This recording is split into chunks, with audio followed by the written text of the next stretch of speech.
Good afternoon and welcome to NEWSTIDE TV. This is the 1 p.m. news, coming to you live with the top stories, making waves locally and nationally. I'm Melissa Miguel. Yes, it's Thursday, June 26th, and we are bringing you the latest development in politics, business, health, sports, and more.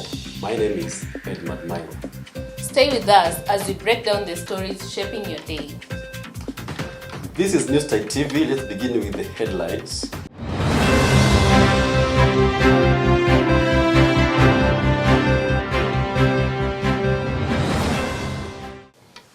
Stop killing us. Kenyans condemns police brutality. The Mount Kenya University Student Association, friend or foe? An end to our special report. We are looking at the diverse businesses around Mount Kenya University.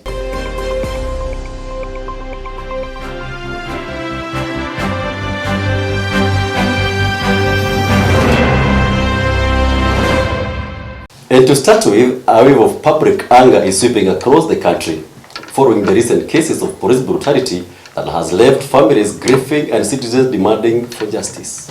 From the death of 31-year-old Albert Ojwang from a police custody to the shocking shooting of a masked vendor Boniface Kariuki at a close range by a police during Wednesday's protest in Nairobi, human rights group says enough is enough.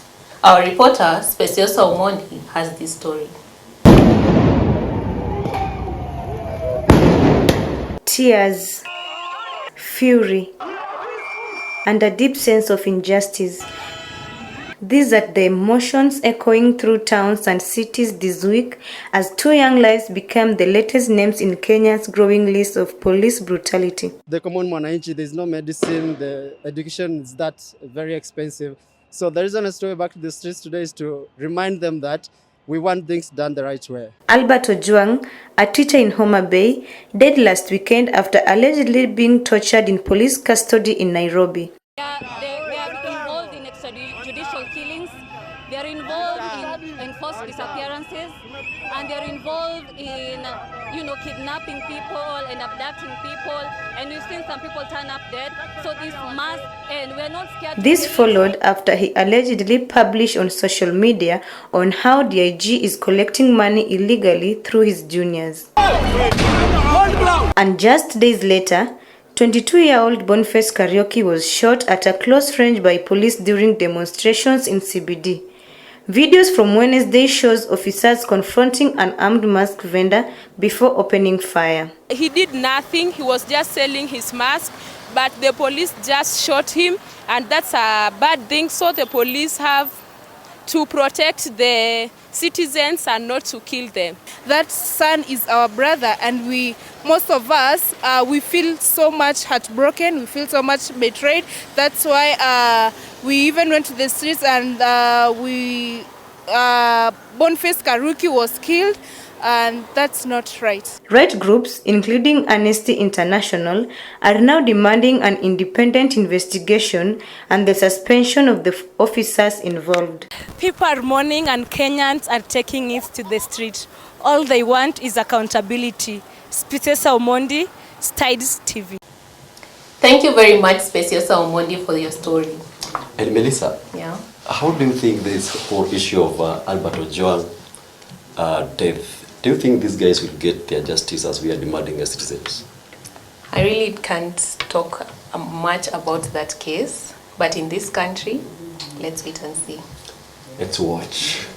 On to other news, at Mount Kenya University, a new student leadership team is settling into office with Evans Kiprono at the helm as the newly elected student president. Barely 5 months into their term, the MKU Student Association is already making moves, from addressing welfare issues to pushing for more academic support. But the road ahead is far from smooth, as our reporter Mercy Akech-Pendo reports. And the winner is Some Lawrence.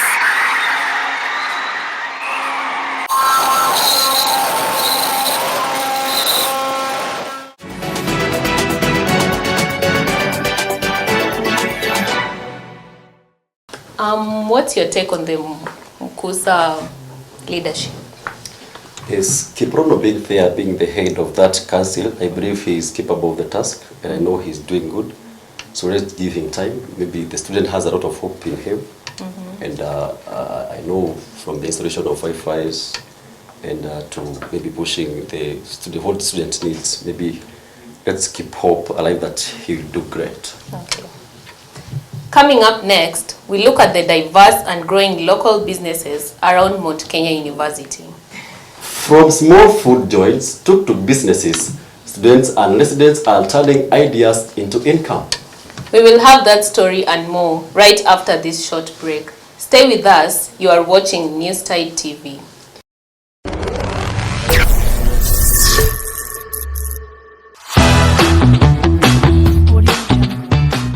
Are you looking to upgrade your home? Here at Woodland Furniture, we have everything you need. From cozy sofa sets to fancy dining sets, we have you covered. Refresh your space with high-quality furniture at unbeatable prices. Right now, save up to 30% off on all furniture. We deliver straight to your door, fast and hassle-free. Visit Woodland Furnitures today And create the best home you always wanted. Woodland Furnitures, where quality meets comfort.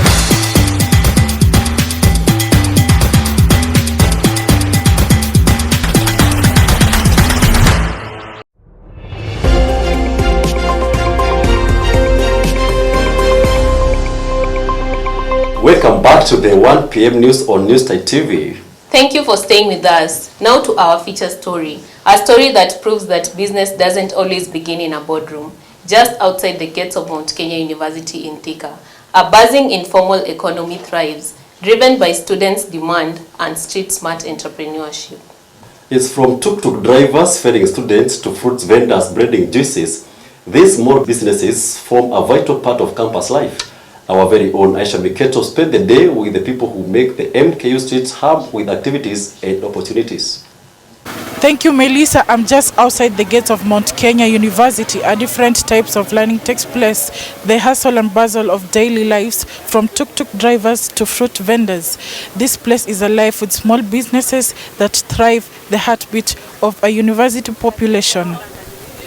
Every morning, long before lectures begin, vendors line the streets near MKU, setting up their stalls, cleaning their tuk-tuks, or arranging bananas and mangoes in neat piles. We do sell things like juices, waters.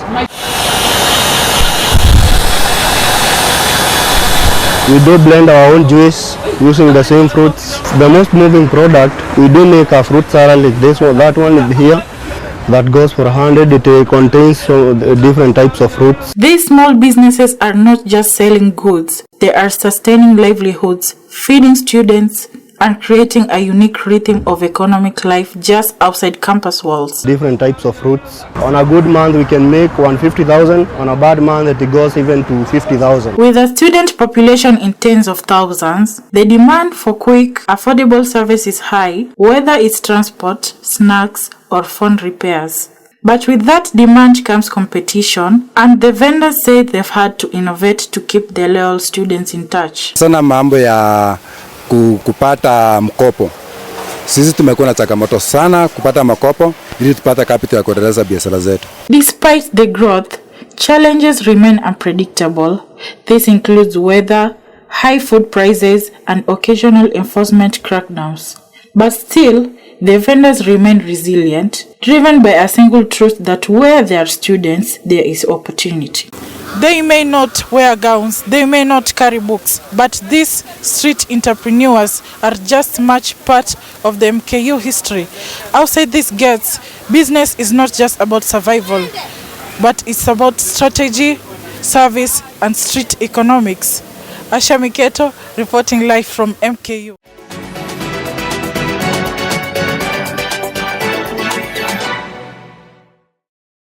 Thank you so much, Aisha, for that feature story. It's very amazing. And Melissa, from Aisha's story, I have an idea. Do you start or I start keep maybe pressing a business outside the school gates? Do you think it can work for us? Yeah, we can start. Will they come? Our clients, they will come with time. They say bottom up. All right. Let's keep And that is mine. We are coming. Our customers, please be ours.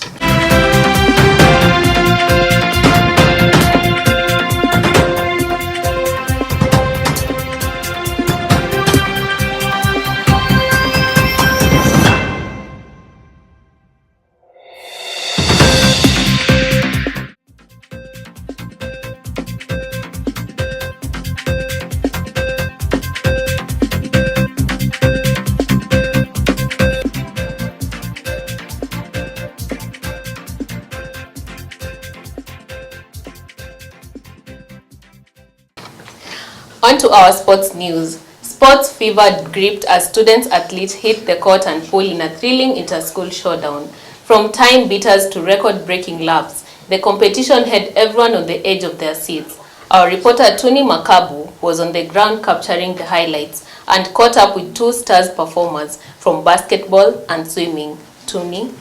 Thank you, Melissa, and I'm here at MK Youth Basketball Court, where today's inter-school sports got heat and victory. I spoke with two of our basketball champions to hear their thoughts. Shakir, who was a key player in today's 65-55 victory. His sharp passes, fast breaks, and incredible shots led the team to their win. With this win, their team makes a step closer to the finals and has definitely made the school proud. The next matches we anticipate to get a win, play hard, play hustle. I headed to the pool side where Lewis, a freestyle swimmer, had touched the wall first in the 100-meter freestyle race. Their time of 56 seconds not only earned them gold, but also set a new record, making this a proud moment for their team and coach.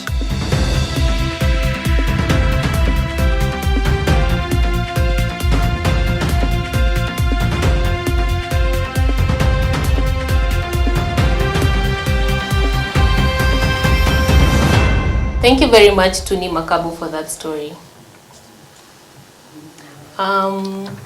You know, back in high school, I used to play basketball. Melissa used to play basketball in high school. You know. True, I'm serious. How far did you go? National level, actually. So you got sound. I have certificates to prove it. Yeah. So you come with them at our next You meeting. don't trust me? No. Okay, I will. And that is it from the world of sports.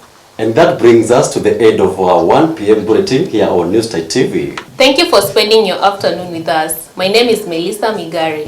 Remember, you can stay updated on all our stories via our social media platforms and website. Yes, that is it. I'm Edmund Minor and we will be back with more news updates at 7 p.m. Until then, stay safe, stay informed, and keep watching NEWSTIDE TV.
Mount Kenya University takes pride in being an academic giant with some of the best infrastructure, imparting knowledge to the best brains in the country and the region. Our members of faculty are keen to deliver market-driven programs in science and humanities with a keen focus on linkages with relevant organizations. We admit both self-sponsored and government-sponsored students under the Kenya Universities and Colleges Central Placement Service. Join us today and train with the best to become the best. Mount Kenya University, unlocking infinite possibilities.